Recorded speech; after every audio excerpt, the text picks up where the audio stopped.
Jesus, and we're moving from those stages. So this is why we are where we are today with those ideas. So we went with polytheism. Now we have monotheism. M-O-N-O-T-H-E-I-S-M. Monotheism. Monotheism, there is only one God. There is only one God. Who can tell me some faith that are monotheistic? Islam is monotheistic. Who else? Judaism is monotheistic. Who else? Christianity is monotheistic. There is a big but with that. That's right. There's a big but because we also believe in polytheism. So let that sink in a little bit. We also believe in polytheism. We are monotheistic, but we believe in monotheism. Let's sink in. Not gods. I'm going to explain it to you in a little while. This is why it's empirical. It's necessary that we understand what we believe and who we believe. Because there is only one God. Do we believe that? Yes, we believe there is only one God. Monotheism, right? There is only one God. Who believe that? Who believe that? Islam, Muslims, and Jews. That's right. That's right. Okay? And then we have biblical Christianity. There is only one tri-unity. There is only one tri-unity. You see how it is divine? There is only one tri-unity. Tri-unity. Tri-unity. Okay? T-R-I-U-N-I-T-Y. Yeah. Yes? Triune God. Oh yeah, tri-unity, triune, yeah. Triune God? Yeah, triune.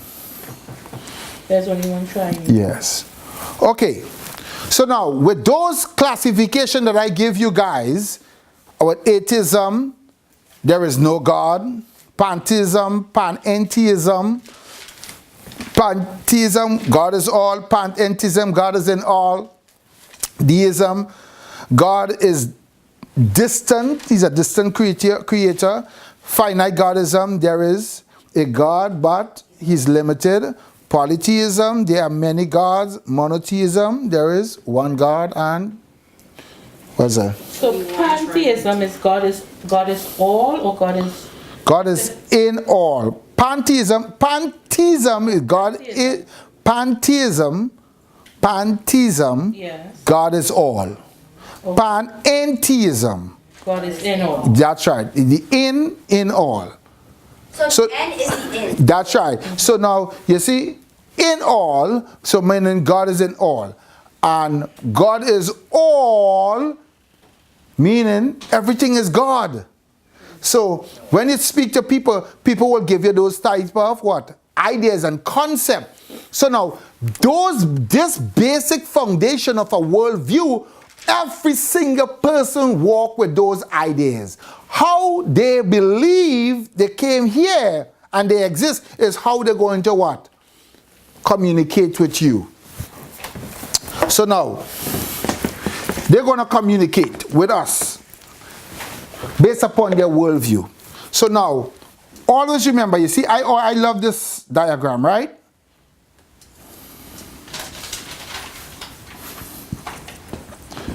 How do you spell believe? B-E-L-I-E-F, right?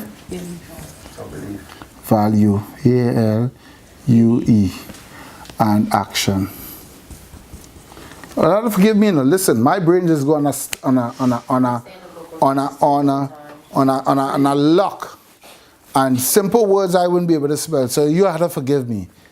If I teach anything that is wrong and I see that I'm teaching anything that is wrong, tell me. I have no problem with saying okay, because I'm referring to all these beautiful books here by Samuel Raphael Hirsch, by Dr. Norman Geisler, Dr. William Lane Craig, and Professor J.P. Morland, and the likes. These are the resources that I am referring from. It's not, I am not pulling these things out of mid-air, right? But I'm giving it from a Hebraic perspective, right? But right now we're just doing worldview. And this is man's idea.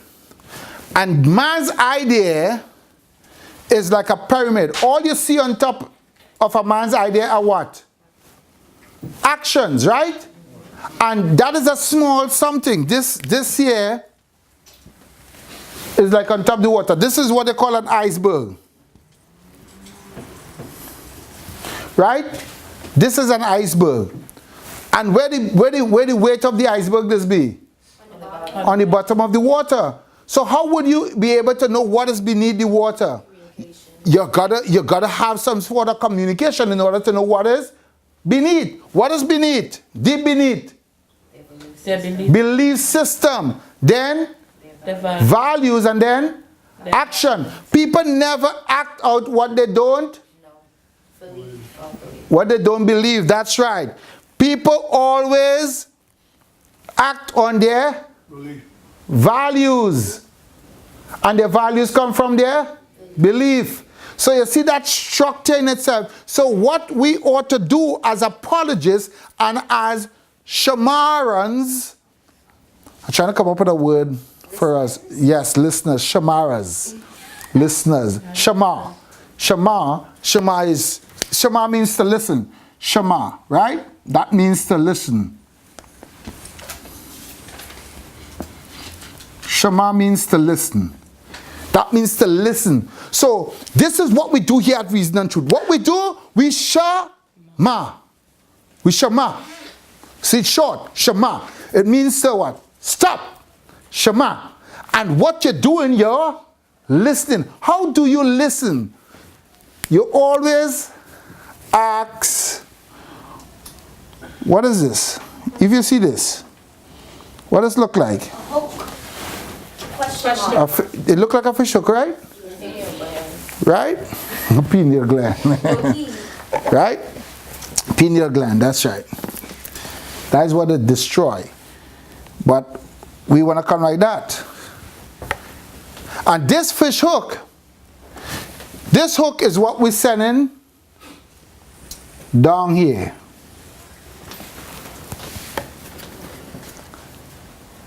So, every single person, this is a person, this is a person. Every person we come into contact with, we want to know what are their belief system. The belief system is hinged on their worldview. So what's a worldview? A worldview are a bunch of ideas that people view reality with. That's it.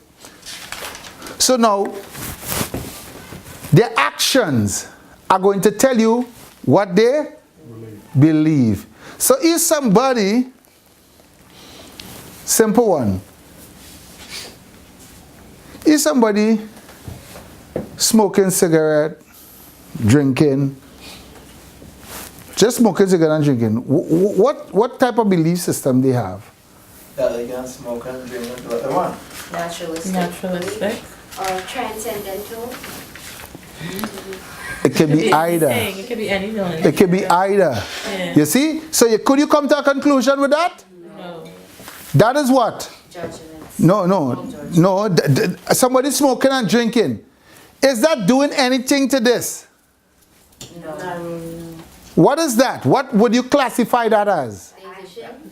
It's an action, but what would you classify? What category would you? Values. That's right. So that comes from value, but value doesn't necessarily mean belief. So where you are with that? You're just right here. Yeah. So you're very what? Limited. This is seeing somebody smoking cigarette or drinking, you just join what? Conclusions. That conclusion is, it could be wrong because you haven't reached their Belief system. the belief system. It's right here. So now, could a person who's smoking and drinking rum go to heaven? Yes. How is that? Come on, explain to me. Let's say yes, tell me how. If they've accepted Jesus into their life, they can still They go to repent. heaven, despite the fact that they drink or smoke. Wait, So- what do you mean by drinking and smoking? Do you Are mean they that like a drunkard? alcoholics and are Now, you see, now what she just did. Tell me what she just did. Should change the question. No, she didn't change it. No, listen, yeah, she qualified. Now, what you just did, tell me what you did. Tell me what you did.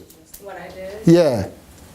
I explained my belief system. No, I said if a person is drinking and smoking, can they go to heaven? And some of you guys say yes, and I said why? And you said if they accept. Christ into their life as their personal savior. This- Despite the fact that they drink or smoke, they can still go to heaven. Now, is that true? no? Why is that not true? Okay, so I'm thinking it as like, all right, if you're saved, then you're gonna be salvaged, and then you're gonna want to stop smoking cigarettes and drinking rum and being a drunkard. Now, if you're laying on your deathbed and that's what you've been doing all your life, and then you happen somebody you meet the pastor who's coming down in the hospitals and you get salvaged, then I think that's justifiable. Right. But she could be right because the person could just be smoking a herb that they believe will give them healing. They could be drinking because they never drink and get drunk. They just drinking wine. All right, no, Cigarettes. all right. Yeah, No, listen, go around. just now, wait, and this is what apologia is all about, or Shema is all about. Is about listening to the statement and the question posed. Because what you don't want to do, you don't want to what? Jump to conclusions. You don't want to draw inferences on the basis of what? Small information. That's right, limited information. Now, because when you do that, what is going to happen? This is what this whole Protestant, Pentecostal, evangelical, all these churches and they are doing. They are now classifying people as saved. And they're going where?